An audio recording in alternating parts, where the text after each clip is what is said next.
예, 반갑습니다. 김명기 횡성군수하고의 그 지자체 인터뷰가 저희들 예상한 것보다 좀 길어져가지고 들을 얘기가 너무 많아서 그래서 제가 지금 여러분들하고 대화할 수 있는 시간은 한 30분밖에 안 된다 그러니까요. 제가 길게 말씀은 못 드리겠고 한 말씀만 드리고 여러분들 궁금한 질문 받을게요. 지금 제가 생각하는 거 딱 하나예요. 종북 주사파들이 8년 전에 박근혜 대통령 끌어내리고 정권 탈취했듯이 이번에도 윤석열 대통령 탄핵에서 끌어내리고 다시 정권 탈취하려고 하는 것 같습니다. 지금 이재명이나 조국이나 문재인이는 누가 먼저 감옥 갈지 모를 정도로 이 사법 리스크가 크잖아요. 저는 올해는 감옥 가기가 어렵겠지만 내년에는 이 셋이는 감옥 간다고 생각합니다. 아무리 수사를 지연시키고 재판을 지연시켜도 일단 1심 판결이 나오면 그때부터는 정해진 시간 안에 어떻게든 처리가 될 거예요. 그러면 내년에는 조국이하고 이재명이는 감옥 간다고 저는 생각하는데, 그러면 이재명이나 조국 입장에서는 감옥을 안 갈 유일한 방법은 탄핵해서 윤석열 대통령을 끌어내리는 거예요. 그렇게 하면은 조기 대선이 벌어지거든요. 60일 안에 대통령을 공석으로 너무 오랫동안 놔둘 수 없기 때문에 대통령이 유고가 되면 탄핵이든 뭐든 유고가 되면 60일 안에 선거를 치르게 되니까, 그러면 이재명이도 조국이도 다 지것들이 대통령 나가겠다는 거예요. 그렇게 해서 대통령이 당선이 되면 그러면 그것으로 이제 모든 게 다 중단되고 자기들은 5년간 대통령 해먹고 문재인이처럼. 그리고 나면 퇴임 대통령이 되기 때문에 함부로 감옥에 못 접어 놓을 거다. 이런 계산으로 지금 이 탄핵을 다시 지금 시도하려고 하고 있어요. 그래서 저는 지금 관심이 딱 하나입니다. 좌파들이 윤석열 대통령 끌어내리고 탄핵시키고 감옥에 보낼 것이 분명한데 저걸 어떻게 막을 거냐. 8년 전에는 우리가 처음 당하는 일이라서 그냥 하다가 그냥 당해버렸어요. 일단 대통령이 탄핵당하고 나니까 그 다음에는 무슨 수를 써도 이게 국면 전환이 안 되더라고요. 예. 그리고 2년 전 대선에서도 국민의힘 당시 자유한국당 또는 미래통합당 이것만으로는 도저히 정권 탈환이 불가능했어요. 근데 정말 하느님이 도우사 당하고는 아무 관계도 없었던 윤석열 대통령이 미래통합당에 들어와서 대통령 후보가 되면서 우리가 정권 탈환이 성공했거든요. 그러니까 탄핵을 당하면 어떻게 된다는 걸 우리가 정말 절절히 지금 다 학습을 한 상태입니다. 그런데도 국민의힘이 아직 정신 못 차리고 좌파들이 완전히 마각을 드러내서 지금 대통령 탄핵으로 몰고 가고 있는데도 여전히 지금 상황을 아주 다 나이브하게 안이하게 생각하고, 결과적으로는 좌파들의 탄핵 행동에 부역하는 그런 발언들도 막 하고 지금 그러고 있어요. 해병대원 특검법에 개인적 소신을 앞세워서 찬성하겠다 이런 사람들은 결과적으로 보면 다 탄핵에 부역하는 그런 사람들입니다. 또 좌파 특검과는 다르게 독자적인 특검하겠다고 하는 것도 결과적으로는 특검 프레임 속에서 놀아나는 거가 되기 때문에 그것 또한 대통령 탄핵에 부역하는 결과가 될 거예요. 자기 생각 의도는 그런 게 아니라고 얘기하지만 지금 정치판은 의도가 중요한 게 아니에요.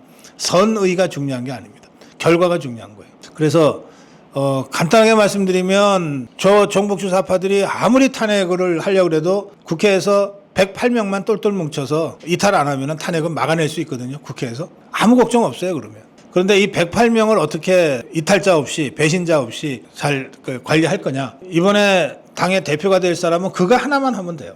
여러 개 기대하는 것도 아니에요. 대통령 탄핵을 막아낼 수 있도록 108명만 이탈자 없이 관리하면 된다. 지금 당대표는 그거 하기 위한 당대표여야 됩니다. 그래서 지금 전당대회가 이제 본격적으로 시작이 돼서 후보들 간에 공방이 막 벌어지고 있는데, 그걸 판단하는 유일한 기준도 그겁니다. 누가 당대표가 되는 게 윤석열 대통령을 탄핵으로부터 막아낼 수 있겠느냐. 딱 이 하나의 기준을 가지고 여러분들이 판단을 하시는 게 필요한 상황이다. 그 정도로 지금 전국이 굉장히 좀 긴장감이 높고 어떤 면에서는 굉장히 위기적인 상황이다. 그런 말씀을 제가 드립니다. 이제 여러분들 질문 받겠습니다. 지금 위기 상황이라는 거는 웬만한 분들은 다 알고 있습니다. 그런데 박사님이 지금 말씀하시는데 100% 동의합니다. 하나, 우리가 머리로만 알고 있어가지고는 안 되는 시점이 됐다고 저는 느낍니다. 그러면 이 어려운 시기를 어떤 방법으로 우리는 헤쳐나가야 되는 거예요?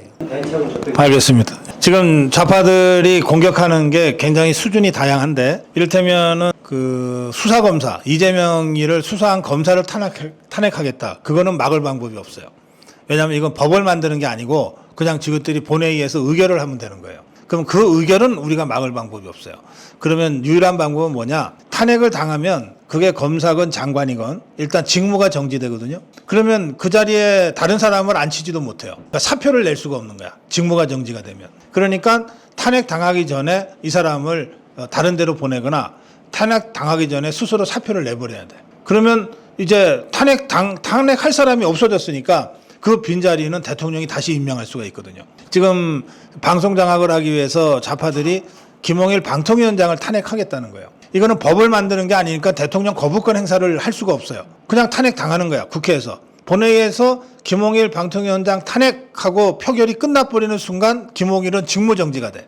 그럼 사표도 못 내. 그런 상태에서는 방통위원회라고 하는 이 방송통신과 관련된 정부 부처가 올스톱 되는 거예요. 올스톱 시키면 종북 주사파 문재인 때 임명한 사람들이 여전히 방송사를 장악하면서 지그들 입맛에 맞는 방송을 하게끔 되거든. 그래서 이 경우에는 김홍일 방통위원장이 국회 탄핵 의결이 있기 전에 사표를 내버리면 돼요. 그러면 빈자리잖아요. 그거를 대통령이 후임을 임명할 수 있어요. 빈자리니까. 그러면 새로 들어간 방통위원장을 또 저것들이 탄핵할 거 아니에요. 그런데 탄핵하는 데는 최소한의 절차가 있기 때문에 한 달 정도 시간이 있어요. 그러면 요 한 달 동안에 새로 들어간 방통위원장이 일을 하면 돼. 꼭 해야 될 일들을 하고 또 탄핵당하고 사표 내고 또 다음 사람이 오고 이런 방식으로라도 대응하는 수밖에 없다. 그거고. 그다음에 법을 만드는 경우에 지금 수사검사를 처벌하는 입법을 하겠다는 거거든요. 아직 이거는 법은 안 됐고 하겠다고 지금 입장 표명하고 있는데 이거는 국회에서 법을 통과시키는 거는 우리가 막을 방법이 없어. 그런데 마지막 수단이 대통령의 거부권이에요. 대통령의 제2거부권. 법은 국회에서 통과를 시켜도 대통령이 공표하지 않으면은 법이 실행이 안 돼요. 요 공표할 때 보름 동안 대통령이 생각을 해서 이거는 공표해도 괜찮은 법인지 이건 도저히 우리 헌법에 안 맞은 거기 때문에 다시 재의하라고 국회에 보낼 건지를 판단하는 거예요. 그렇게 해서 다시 국회에다가 재심의 한번 해봐라. 이건 문제가 많다. 이걸 거부권이라고 하는데 이 거부권을 행사하면 이 법안이 다시 국회로 가서 국회에서 이거를 재의결을 할 때 200명이 찬성하면은 대통령과 상관없이 법이 확정이 돼. 그러니까 이것도 탄핵과 똑같은 거예요. 108명만 똘똘 뭉치면 대통령 거부권 행사해서 다 입법을 저지할 수 있어요. 해병대원 특검법도 법이잖아요. 그 법이니까 대통령이 공표하지 않고 거부권 행사하면 저쪽에 국회에 가서 다시 재의결하는 거거든. 21대 국회에 재의결했는데 부결이 된 거예요. 그러니까 지금 특검법 하겠다는 것도 똑같은 절차를 밟아서 재의결을 하면 우리가 108명이 똘똘 뭉쳐서 부결시켜버리면 끝나요. 그러니까 더불어민주당이 수많은 악법을 지금 만들고 있는데 이거를 저지할 수 있는 유일한 수단은 대통령의 거부권이에요.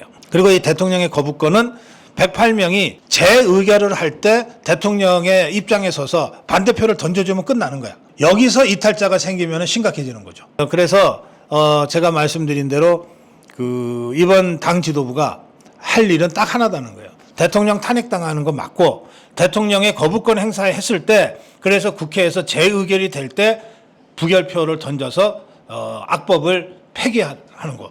이것만 할 수 있는 당대표면은 누구든 좋다 이겁니다. 그 다음에 이제 우리 자유파 입장에서는 이런 겁니다. 지금 정북 주사파들이 8년 전 생각해 보세요. 탄핵할 때 처음부터 문재인이가 탄핵하자 이러고 나온 게 아니에요. 먼저 군부를 떼고 분위기를 막 조성을 해. 이게 좌파 단체들이 한 짓이에요. 한 600여 개 단체가 모여가지고 막 촛불 들고 와서 문화제도 하고 뭐도 하고 하면서 분위기를 쫙 탄핵 분위기를 만들면 이 과정에서 온갖 괴담과 뭐 이런 것들이 가짜뉴스들이 막 유포가 되거든요. 이를테면 박근혜 세월호 7시간 뭐 했나 뭐 이런 식의 괴담. 이런 것들을 막 유포를 해서 국민 감정을 건드리면서 탄핵 분위기를 조성하면 여론조사를 하면은 탄핵 필요해가 막 70% 80% 나오잖아요. 그때쯤 해서 문재인이 나타나는 거예요. 지금이 8년 전 상황과 비교하면 바로 그렇게 좌파들이 군불대기를 시작하는 국면이에요. 그래서 뭐 해병대원 특검법 가지고 계속 떠들대고 그다음에 이태원 참사 관련을 다시 끄집어내갖고 마치 세월호 끄집어내서 박근혜 대통령한테 뒤집어 씌우듯이 이태원 참사 끄집어내서 윤석열 대통령한테 뒤집어 씌우면서 지금 분위기를 고조하고 있어요. 지금 좌파들은 제가 듣고 또 제가 확인하기로는 이제 윤석열 탄핵하자. 되게 이렇게 마음이 정리가 된 것 같아. 이 결정적 계기는 언제였냐면 이화영이에 대한 1심 재판에서 9년 6개월이 떨어졌을 때요. 그러니까 그게 딱 떨어지는 순간 이재명 감옥 가는 건 시간 문제처럼 돼버렸잖아요. 그러니까 야 이거 내가 감옥 가기 전에 윤석열을 먼저 끌어내려야 되겠다. 좌파들이 그렇게 단단히 결심을 하고 이제 8년 전처럼 분위기 고조하는 쪽으로 쫙 모아놓고 있어요. 그래서 우리가 그 지상파 종편 신문 이런 거 다 좌파들한테 뺏겼잖아요.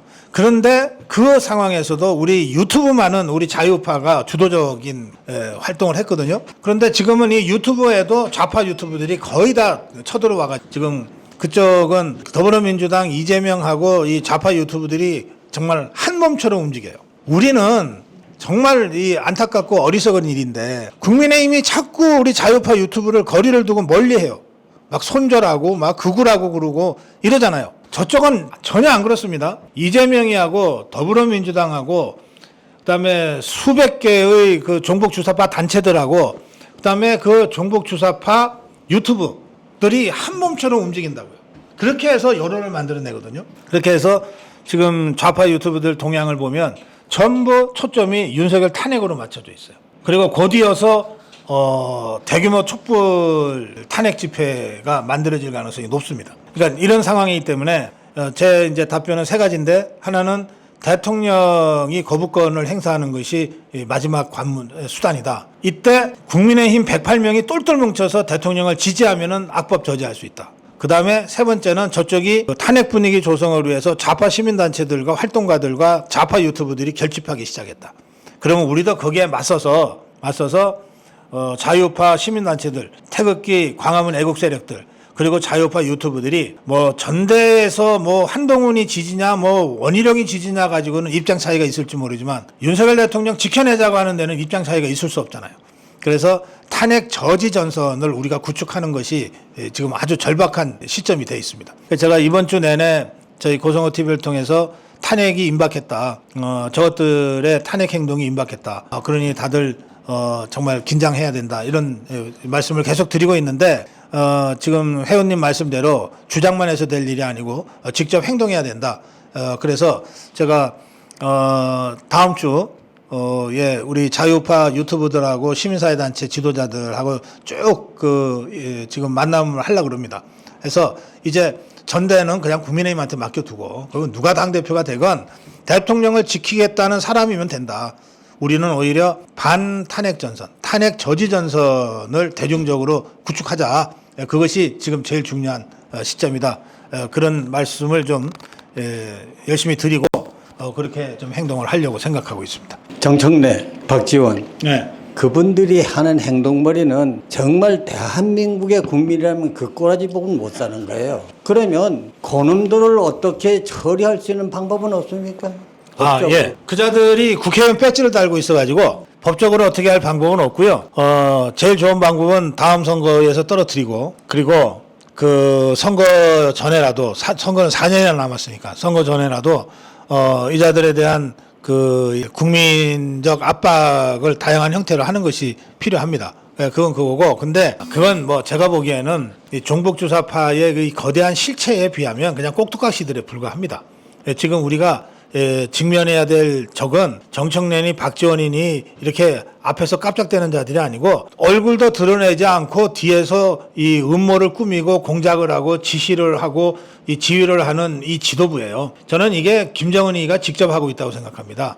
그리고 김정은의 지시를 받는 그야말로 종북주사파 핵심 지도부가 있다고 생각하거든요. 그는 이 세력에 비해서는 이재명이도 꼭두각시고 조국이도 꼭두각시예요. 그건 그렇고 그렇지만 말씀하신 대로 당장 화나는 건 어쩔 수 없잖아요. 근데 이렇게 생각하세요. 제가 어제도 말씀 잠깐 드렸는데 이재명이 날라가 감옥 가기를 제일 바라는 자가 정청래일 거다. 왜냐하면 이재명이가 날라가면 그 다음 당대표는 내 거다라고 생각하고 있을 거거든. 정청래가 지금 1등 최고위원이잖아. 그쪽에 더불어민주당에서. 그런데 이재명이가 날아가고 나면 감옥에 가고 나면 개딸들이 자기를 지지해 줘야 되잖아요.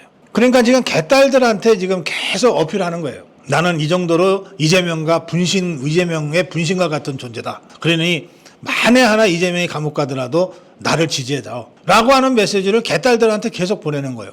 그래서 그런 그 말도 안 되는 행동들이 나오는 것이니까 이건 어떤 면에서는 그 좌파 진영 내에 그 권력 투쟁의 한 양상이 그런 방식으로 표출된 거고, 우리 해병대 장군들이나 장관들은 그 저쪽의 그 권력 노름에 정말 어처구니 없게 수단으로 활용된 측면이 없지 않아 있어요. 그런 부분도 우리가 좀 같이 볼 필요가 있습니다. 제가 지금 저 부정선거 있잖아요. 그 운동을 갖다가 지금 알리는 어떤 그걸 역할을 하고 있는데, 홍천의 그 집행위원장이 지금 그걸 하고 있습니다. 여자 목사인데, 이분이 물론 지금 그 절차는 이 얘기는 안 알겠지만은 제가 하면서 느낀 그 사람들한테 그 느껴보니까는 부정에 대한 어떤 부정에 대한 그 없다 이거예요. 대부분 사람들이 그래요. 물론 여기 광화문 나가서 이야기하는 사람들은 이런 사람들은 알고 있지만은 일반 사람들은 전부 몰라요. 그래서 제가 하는 일이 지금 차에다 붙이고 부정선거 그 수사하라 하는 걸 붙이고, 그 다음에 아까 오기 전에 내가 차에다 일부러 전부 다 꼽았습니다. 호소문 그걸 꼽아놨거든요. 문제는 그런 식으로 국민한테 알려져. 국민들이 만든 거잖아요. 지금 아까 박지원이 나도 막 화가 나지만은 그 사람들은 응징하려고 하는 방법 국민이 알아야 되는 건데 국민이 지금 모르고 있는 거잖아요. 제가 그저께 서울에 나가가지고 택시 운전수와 이야기하면서, 택시 운전수가 세상을 잘 알잖아요. 서울에 나가서 그러고 물었습니다. 물으니까 자기는 조국을 해찍었다 이러면서 부정선거 무슨 그걸 떠는 소리 하냐고 하면서 그런 얘기 하길래 내가 그 사람들이 통하지 않아요. 그래서 내가 이걸 갖다 일반적인 잣대로 생각해가지고 국민들이 모르고 있다 하는 걸 알고 있어서 국민들 알려주는 역할이 지금 중요하다고 그래서 생각하고 있습니다. 네, 그 문제는 매우 중요한 문제고요. 또 대통령도 국민의힘도 그 문제를 인식하고는 있는 것 같아요. 그런데 지금 우리가 한 가지 생각해야 될 거는 이게 부정선거를 투쟁으로 가면, 투쟁이라고 하는 거는 공병 목표가 있어야 되잖아요. 근데 이 부정선거를 대중적으로 대중 투쟁으로 가져가려면 부정선거의 책임자를 처벌해야 되는데, 그리고 그걸 타겟으로 해야 되는데 지금 그 부분이 좀 애매해요. 그러니까 부정선거 수사를 촉구하면서 제대로 수사 안 하면 대통령 하야 투쟁도 하겠다 이런 식이란 말이에요. 그러니까 이게 자칫 잘못하면은 이 창을 저걸 향해서 겨누고 우리는 갔는데 결과적으로는 우리 대통령을 겨냥하는 이 상황이 될 수도 있어요. 그런 어려움이 있다는 것이고요. 두 번째는 이게 투쟁은 때가 있어요. 그러니까 4.10 총선 직후라고 하면 대중적인 부정선거 투쟁이 가능했을 텐데, 지금은 제가 아까 쭉 말씀드린 대로 저쪽이 정복 주사파들이 대통령 탄핵 쪽으로 지금 전부 화력을 집중하고 있거든요. 그러면 우리는 탄핵 저지 투쟁 쪽으로 전선을 쳐서 싸움을 해야 돼요. 그래야 부정선거를 주장하는 사람이나 부정선거가 없었다고 생각하는 사람이나 자유우파라면 다 윤석열 대통령 지키기 위한 탄핵 저지 전선에는 함께 나설 수 있잖아요. 근데 이게 전선이 교란이 오고 혼란이 오면 우리 전력만 이게 분산되는 것이거든요.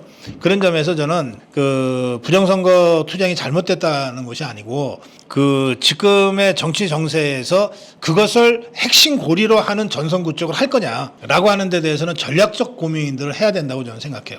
그리고 저는 제 생각은 지금은 종북 주사파들이 대통령 탄핵에 초점을 맞춰서 화력을 집중하고 있기 때문에 우리 자유우파도 윤석열 대통령을 지키기 위한 탄핵 저지 전선에 모든 화력을 집중해야 되고, 그래야 최대한 우리 자유파 전체가 참여하는 전선이 된다. 이를테면 부정선거를 갖고 전선을 확대하다 보면 국민의힘은 함께하지 않을 거예요. 저것들은 다 당선된 자들이기 때문에 부정선거 얘기를 할 필요를 못 느끼거든. 그런데 대통령 탄핵 저지하자 그러면 국민의힘이 눈치 봐서라도 어쩔 수 없이 함께 하게 돼 있어요.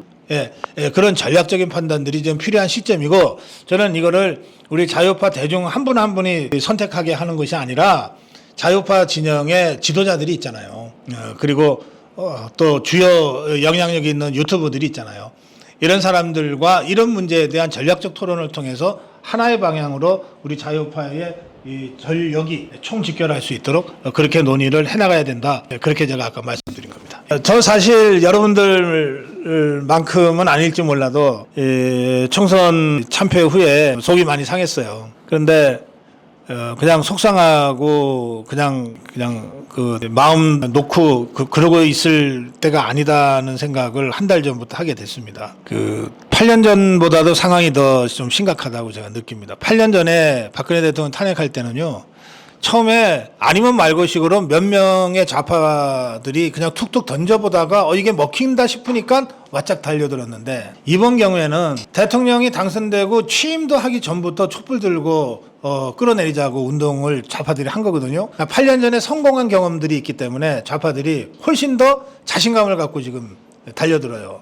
대통령 탄핵에. 그리고 노하우도 굉장히 많이 그 사이에 또 쌓였어요. 그리고 더 중요한 것은 문재인 정부 주사파 정권 5년 동안에 주요 우리 사회와 문화의 그 방송과 언론의 주요 진지들에 다 여전히 좌파 활동가들이 포진하고 있는 거예요. 그래서 지금은 8년 전보다도 훨씬 더 어려운 상황이고 위기적 상황이다.